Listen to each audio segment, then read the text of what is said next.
Thank you so much, Simba. My journey started in 2018, just recently. Just recently? Yeah. Yeah, that's like 4 years ago. Yeah. And of course, as Fred has put it, because of the myths and the misconceptions, initially I didn't get the right information on how to handle it. Of course,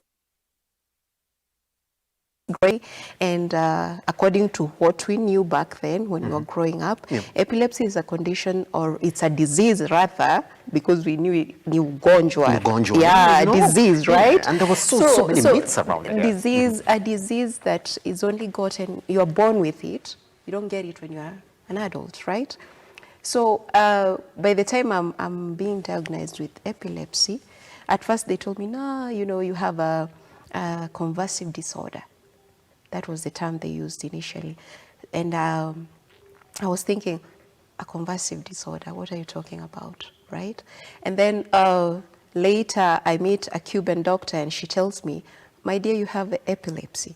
And then I'm looking at her like, you're crazy. How does that even happen? You know, I'm an adult. This thing starts from childhood, right? Yes.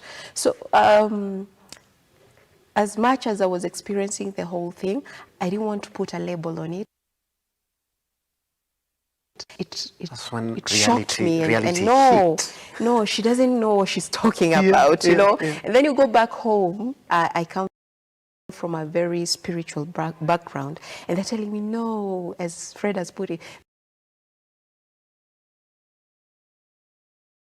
these are demons, we're going to pray about it. We're going to pray. You don't have a disease, you don't have a condition, right? So it was tough for me from the beginning, right? At the beginning, sorry.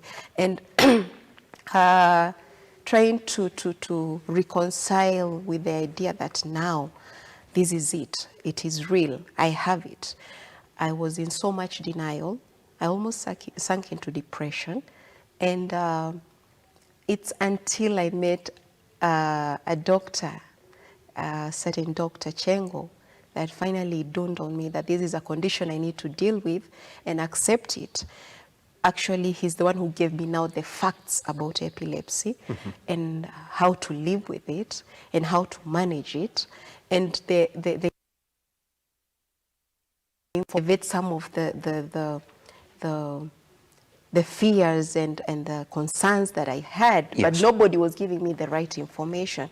And once he did that, he put it down very calmly and in a very brotherly way, I put it, right?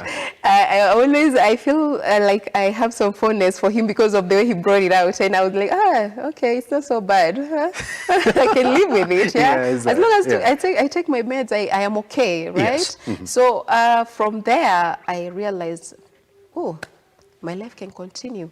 So as you put it, I go out there, and sometimes you'll find people saying, she has epilepsy. And I'm like, really? You have no idea. I also have epilepsy. Epilepsy looks like this. This is epilepsy. And they're like, no. So I thank God with time, because of the knowledge and the information I've gotten. A lot of people who gave me the right information. Now I have the right attitude towards it. And it doesn't stop you from living your normal life. You can go around doing the normal stuff. Of course, you have to avoid the triggers. There are triggers which can trigger the seizures.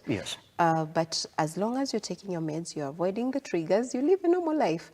You can get married, have kids, and go on. It's like the way, if someone has diabetes or high blood pressure and they take their meds, if they walk around, you can't tell they have it, right? It's the same with epilepsy. Until I get a seizure, you won't know that I actually have an epilepsy. So, So I want to take you back a bit again. Let's go back to 2018. That's when you're really trying to come to terms with the fact that now you also are an epilepsy patient. And so the journey, I think, was how then should I live with it? You talk to us through the struggle. You're fully conversant of your condition, and you know exactly what to do, you know what your triggers are, you know exactly how to live with it, cope with it. to put it like that. Yes. Let me put it this way. The first challenge I had when I was diagnosed with epilepsy, and of course, as I said earlier, initially I didn't know exactly it was epilepsy because I was told it's convulsive disorder. Yes. And I was working, I was doing very well. I'm a hotelier by profession. So I was in the managerial position and, you know, everything is running smoothly. I was looking forward for a promotion. Yes. And everything looked promising, right? So when I go to work and I share with my HR, and of course she has to share with my immediate manager. Definitely. And the manager has also, he was concerned, and I don't know whether it was out of panic, he started to share the information.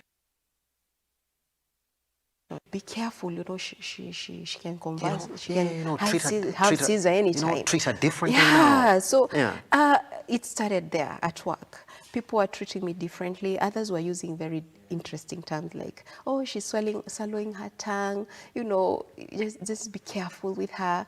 And it hit me real hard. Others would laugh at me, you know, she's that person who swallows her tongue, you know, and they would laugh about it, joke about it.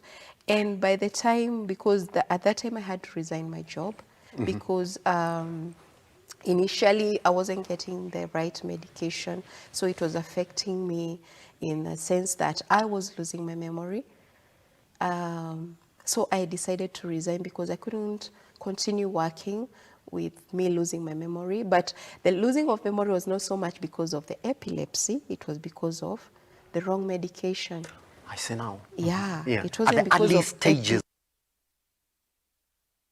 So unfortunately, I fell in the wrong hands initially, and they dealt with me in a, I wouldn't say in a very nice way. I'm trying to be very polite here. Yes. So because it really affected my life, it changed totally the trajectory of my life in a downward way. So I had to resign my job. I had to go back home. It was hard for me being an active person and become a couch potato. You know, you're there just watching movies and you're like, no, this is not me, you know? And that's entirely because of a wrong diagnosis. Yeah, so it was difficult. And that's why I said I almost sank into depression, you know, because I have all this time in my hand. Things are not turning out the way I'm expecting them to turn out.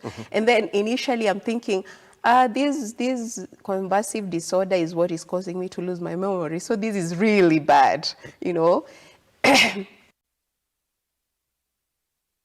It's the wrong one. It's the wrong one. They're putting you in that condition. Yeah, no so epilepsy. I was panicking. I was scared until I met another nurse who was also diagnosed like 2 years prior to my diagnosis. She also has epilepsy. She told me, you come and see me. And then I went and saw her and she told me, what's happening because you're not okay. She's a friend of mine and I explained everything to her. At that time still I'm panicking. I don't want to put a label on the whole thing. Isn't it? Yeah. And she told me, you know you have epilepsy, right? And I'm like, no. Come on. Like, no.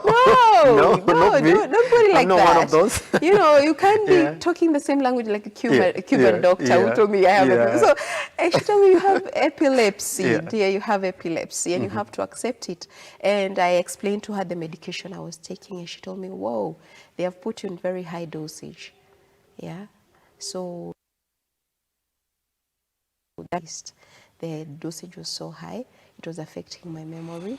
I was having memory lapses. So, and that time I'm living alone. I don't have a caregiver. So she referred me to another doctor who reduced the dosage. But now reducing also the dosage was not reducing the seizures.